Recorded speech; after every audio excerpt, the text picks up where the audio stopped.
If you have an interest in horses and love learning more about horses, the horse industry, teaching, or even managing your own horse business, then you're in the right place. We would love you to join us on our mission, which is to improve the lives of horses around the world through the education of riders, handlers, and trainers. So get comfortable, listen in, and enjoy. Today I'd like to welcome back Jonna McLean to Horse Chats. Jonna has been a regular guest, great support. He's always got something interesting to say and always got so much depth of knowledge, not just knowledge, but the depth of knowledge about training. And today we're going to talk about going right back, I can't remember how many, 65 million years, to understanding horse evolution. And we're not going to talk about how it relates to training today because there's so much to talk about just understanding the horse evolution. And as usual with Jonna, of course, he goes into a fair bit of detail. But next time we'll talk about regarding training and the evolution. But first, I think you need to understand the evolution to really understand how evolution has affected horses' behaviour and how we can understand the behaviour a bit more in regard to training. But just before I do that, I'd like to remind you that International Horse College has a mission to improve the welfare of horses around the world through the safe education of riders, handlers and trainers. And this podcast is a complement to that, bringing you that education. And I think Jonna is just so solid on his education. It's just a perfect match. Registered Training Organisation 31352 and have a look at the wide variety of equine courses at International Horse College. Jonna, how are you today? Welcome back. Thank you, Glenys. I'm well, and it's good to be back, and it does seem that we haven't talked for a fair while. Less than 65 million years, that's for sure. Yes, yes, indeed. That's right. Well, I thought that I would kick off this conversation simply by saying that 66 million years ago, an asteroid came from outer space and plunged into Earth, about where Yucatan Peninsula is, not far from Mexico.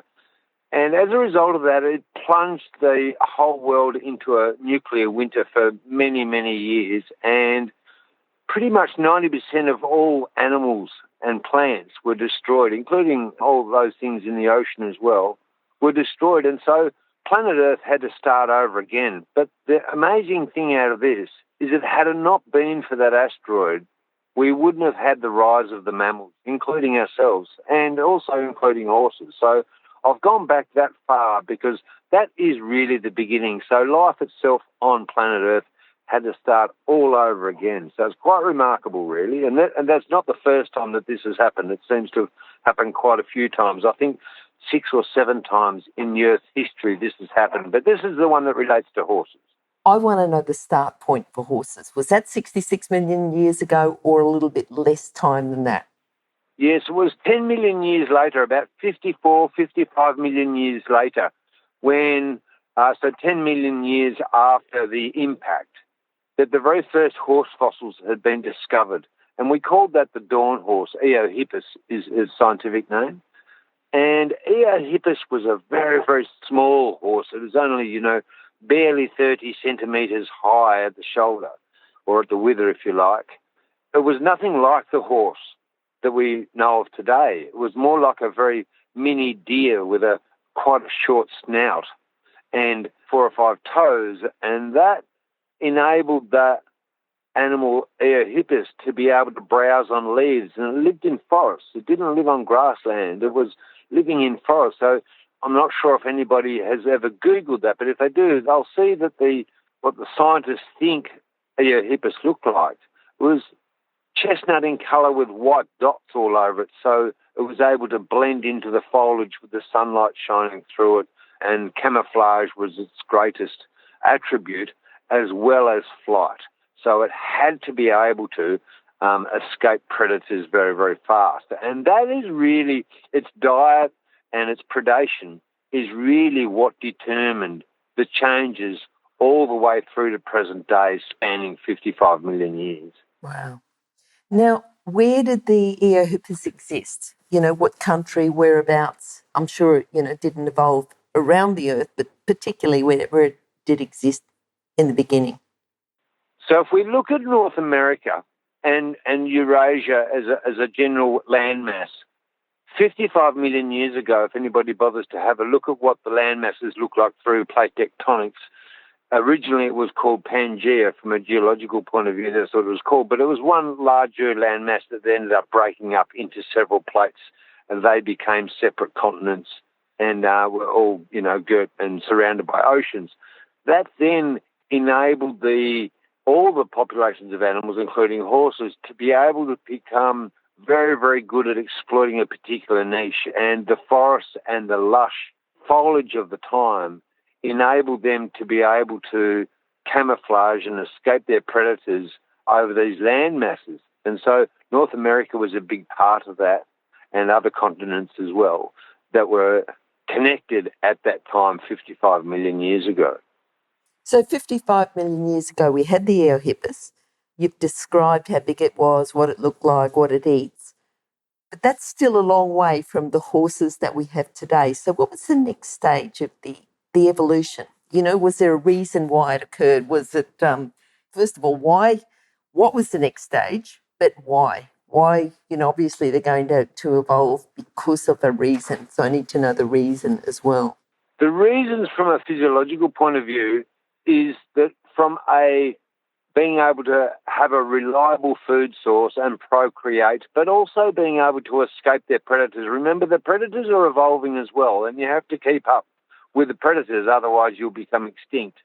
So flight, speed, and endurance were a fairly big order of the day. So the next thing that we start to see is that instead of these toes that Eohippus had, the next stage was called Merychippus. And Merychippus then had toes, but they had tiny little hooves on each toe. So those toes gave it a little bit more purchase, a little bit more power, and the ability to be able to flee very quickly. The other thing that's interesting about their physiology is that their front legs were much shorter than their hind legs. The hind legs were quite long compared to the front limbs, and that gave them an enormous amount of power. Mind you, it's still a very lightly framed animal. We're only talking about 50 pounds. What does 50 pounds? I don't know what 50 pounds is in kilos, but 50 pounds isn't much at all. So it's only very, very small. And, of course, they lived in herds. Of course, like most grazing animals or browsers do, they live in small family groups. And these small family groups, of course, they're being preyed upon all the time, then had to evolve means of escape and also had to start to try and evolve as quickly as their predators in order to survive. So one of the things that gave them a greater advantage to be able to survive was starting to have a more varied food source. And the other thing that was interesting, if you look at the skulls of these ancient horses from Eohippus, Merychippus, through to what we call the intermediate horses, is that their noses started to get a bit longer. And their noses would have enabled them to be able to pick up smells. And we also noticed changes in their teeth. So they were starting to eat a much more varied selection of their vegetarian diet. So in other words, it wasn't just leaves. It was, they were browsing on all sorts of things. They were forced to do that because they were starting to be a little bit under pressure from predation and also from climate change as well. So, the climates were changing all the time, the continents were shifting, and the predators, they were under pressure from every single angle. So they had to really evolve in those three aspects, from a procreation point of view and also food sustainable point of view, and being able to escape their predators, because they were a very big food source for all sorts of animals at the time. So that leads us then to one of the things that we noticed in the fossil record is that it was at this time that we start to see a recession of the toes. And those toes, as a recession, start to become less dominant, but the front toe, the middle toe, the number 2 one, then merged with another one and became a single small hoof, even though, so we now have more or less a three-toed animal, and they then receded ultimately into what we see today as the splint bones for a horse. And splint bones for a horse today, if a horse fractures a splint bone, it's not game over like as a broken leg, but it's certainly going to cause long reasonably long-term rehabilitation for your horse, because it is still part of the leg structure in the animal. It's still a supporting structure. And the other thing that we notice now is that from this time forward, 30 or maybe even a bit less, 25 million years ago to present day, the horses are now starting to stand on their tippy toes now, where they're starting to stand completely on these toes and then ultimately on one toe. And that gives them a very big advantage in terms of their accelerational ability. They can take off very, very quickly now, because this hoof that is becoming to form is now like a single spade in the ground, and it can take off very, very quickly. So their purchase and their nimble-footedness and their power and their speed and their endurance gave them the ability to be able to outrun their predators. So it's quite fascinating. Mm-hmm. Well, look, even just going back to we talked about the reliable food source and you talked about flight and speed. Just wondering though, because we often see horses eat tree bark. They do a lot of damage just ring barking trees. Is that going back to when did you say all they ate was leaves? Just tell us a little bit more about, and I know that we're not talking about training, but it's just understanding the evolution to even just some of the behaviour that they have today. That's right, Glenys. And it's a really interesting shift, because, we have to guess a little bit and read between the lines as paleontologists do, because we started off with a completely classic forest browser, like a little deer. And now the horses are starting to push the boundaries and start to live in the open plains, in the open planed areas. So getting back to your question, why they eat bark, roughage is a hugely important component in a horse's diet. So we see all the time on farms where the horses have ring barked trees and killed the trees. And it's not because most people think that it's probably because the horse is lacking a mineral deficiency. But horses just love eating bark, because they are completely driven by acquiring as much of the fibre as they can for their diet if they're not being fed enough of it. And the other interesting thing is that now that we're going from a browser to a more open grassland animal, that the pressure upon the horse now is to become a little bit more dynamic, in that it can also browse on leaves in the forest areas, but it can also now start to survive in the open grasslands.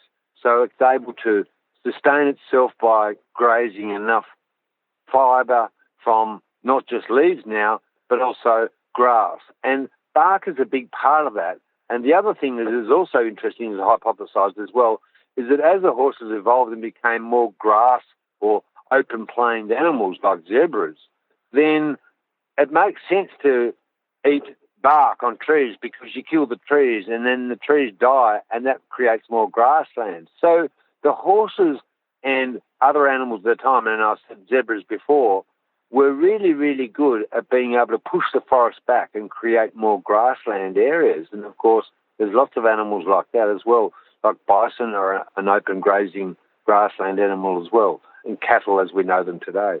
So there was a really important niche for the horses to be able to push that, because it meant that then they could grow in larger populations and it was a little bit more sustainable, and so that could guarantee their future. Very interesting. Okay, so when you talk about zebras, we talk about zebras and horses. What are they called as an overall group, and are there any others, different branches that we need to know about that go with the zebras and with the horses? I'm sort of thinking mules and donkeys, but I don't know. You tell me about the different branches and what they're called. Yes, well, there are, from what I can gather so far, at least 6 different branches of horses that have become extinct. Okay. We could go into those, and some of those ones that weren't extinct obviously evolved into zebras and donkeys and etc. But there are so many branches. We could talk about those branches, and I had to be really careful with my research here just to stay on track with the horses, because it was only going to create a distraction to me trying to research material for this, that it's easy to go up one branch and then realise that it's a complete dead end when you got to the end of it. So there's many of them. So it's quite interesting, because at the end of the day, the horse as we know it has been successful when there have been so many other opportunities presented, yet they've failed for the other branches. It's quite amazing, really, that, the horses, he's the successor of all that evolution spanning 55 million years. It's quite amazing. You talked about the modern horse. What's it called? What's the correct terminology? Do we call it equine, or is there another word? Or Equus calibus is the answer. how long has the modern horse then been around, the Equus calibus? How long have we had them? We like to think that 3 million years ago to present day is modern day horse. Okay. They've been through quite a lot, haven't they? You go back to 55 million and get to 3 million and they're the modern horse, yeah. So it's not been a long time at all in the scheme of time. But the other interesting thing I just want to add before we talk about training is right up until 3 million years ago, and we see little evidences of this in some of the horses that are around today that are obviously related and related to the horse, is that they had stripes on their hindquarter and up their back. And also we see the dorsal stripe coming out over their back as well. And we see that in some of the horses that are ancestors of our horse today. So it's really quite interesting. We still see evidence of the dawn horse, because they start off, we think, with dots and splotches, and then it went to bands and stripes, a bit the same as a zebra. So, we're talking about dots. Dots actually help you camouflage in the forest because the dappled sunlight, like deer, have dots. But then we start to get into the open plains and we start doing bands like zebras. So that's the answer to that. So from a phenotypical point of view, that's just an interesting point. But we still see evidences of that on the other horses that we have that are related to Equus calibus, with a dark band straight up their spine and the dark mane and tail, of course. So it's interesting. But anyway, I'm being divergent. So what was the training question? I forgot it, sorry. Well, I think we were just talking about, how long they've been around, but what about the actual riding of horses? How long have humans, people, been riding horses? And I think, were they driving them first, or how long has it been that we've been associated as humans rather than, just some animals that live on the plain that probably are good eating meat? Well, I would have to go back to my original research source to find out more accurate dates, and I don't really want to have a bash at that. But I will say is that ever since humans or hominids have been around, we've been eating horses. So we've been hunting them first of all, and then I think it wasn't that too far down the track where we were able to farm them and start to use them as sources of nutrition, not just for eating, obviously, but also milking them as well. And then later became transport and being able to use them for hunting other animals. And that's another topic all over again, because I think that's probably the next step, is the evolution of riding would be a sensational topic, and that deserves its own topic, doesn't it? Because when we start talking about being able to walk somewhere compared to riding a horse, it's ridiculous how far you can go. So that's another topic, and we should probably think about that. Yeah, I think that would be certainly an interesting one, and certainly one that, we can go into and we can talk about training. And I think the more we see where we've come from, the more we can understand where we want to go, and I think that's important.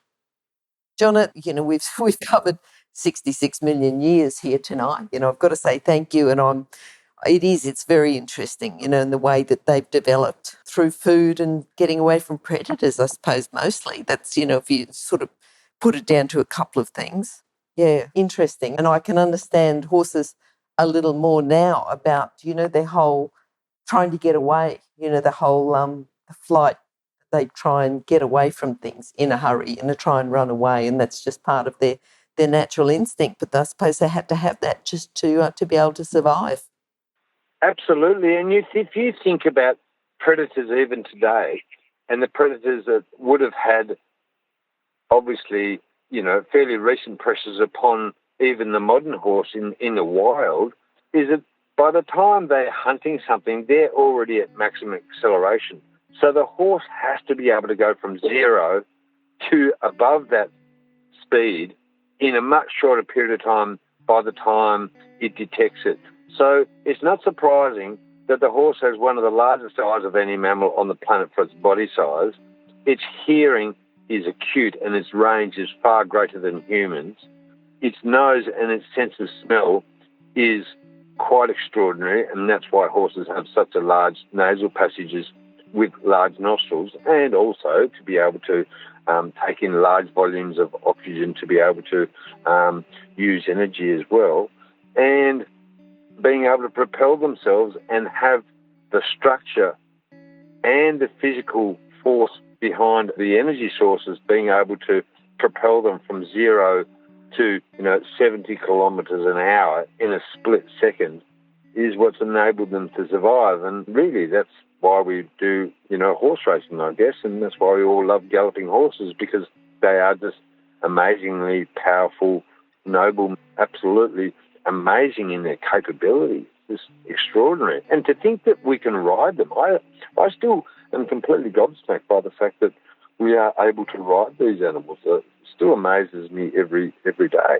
It is, isn't it? I think that's why we, have that special bond with them. The fact that they've come from, not so much the evolution that we've got it, but what they've evolved into now, and allowing us to be able to connect with them. I think it's something very special. And the other thing is too, Glenys, we still have in zoos, the Przewalski horse. And if anybody is interested in this topic, they can go to zoos and go to places where they have these horses, and you can still see them, and they're an ancient lineage of the horse. It's quite amazing, And herds of them. I think Taronga's got what's the one that's the farm? It's not Taronga. It's the Open Plains Zoo up in New South Wales. Yes. What's that called? Yes, that's right. Yeah, you know the one I mean anyway, but you go to basically where they spell the animals from Taronga, but it's an open plains one. It's quite a big one. Yeah. Yes, I haven't been there. I haven't been there yet. Yeah. If you do, Jonna, you've got to stay there. When you stay there, you stay in the sort of like a cabin camper, but you look out in the morning and it looks like you're on the open plains, because the way they've got it is between the cabin and all the open plains animals, there's a big ditch, and at the bottom of the ditch there's a big fence, so the animals can't get through, but they have all the animals on the open plains, so you look out across and it just looks like you're on the open plains. Just amazing. Yes, it's in Dubbo, Yeah, isn't it? Dubbo, yes. Is that Dubbo? Yeah. Anyway, we're sort of moving already from horses to, how they've evolved. But it's certainly very interesting, and I think the evolution of the connection between humans and horses is one to be explored. I think all these subjects, Jonna, we've started off from just the very first training. And I tell you, listeners, if you haven't gone back and listened to some of Jonna's chats, such a wide variety, we've started off from just training the young foal, and brought it all through, from the weanling to the yearling, and just riding it and, taking it. I think we did some dressage and jumping and cross country, and, we've sort of kept going and exploring all these different subjects. So I would urge you to go back and have a listen to them. Very, very, very interesting. Jonna, thank you again. Thank you for coming on. Thank you for sharing your time, sharing your knowledge. It's been very, very good. So I would like to certainly invite you back again and look forward to catching up with you again. If people would like to contact you, what's the best way? Is it your email or phone number or Facebook page? What's the best? Is it Train to Win? Yeah, my Train to Win Facebook page is the best way, and that's where I get most of my mail and my requests from. The other one is you can just send me a message on my email, which is jonnamclean@gmail.com, JONNA. McLean, MCLEAN @gmail.com. And as I said, the Train to Win pages or my Facebook page, either way, it doesn't really matter, is the best way to get in touch with me with any of those questions or queries. Okay. And if you've missed that, all of Jonna's contact details are at the bottom of each page. So just go to horsechats.com search for Jonna or search for McLean, and you'll find on any of those pages, you'll find all his contact details at the bottom. All right, thanks, Jonna. Look forward to catching up with you again. Talk to you soon. Bye. A pleasure. Thank you. Bye. If you've enjoyed this chat, then please comment, rate and subscribe. If you'd like any changes or recommendations for guests, then please contact us through horsechats.com. And while you're online, have a look at the government-accredited courses at internationalhorsecollege.com. Registered Training Organisation 31352. Remember that our comments and instructions are general in nature and do not take into consideration your individual horses or your individual ability and circumstances. If you enjoyed this podcast, then please leave your comment below.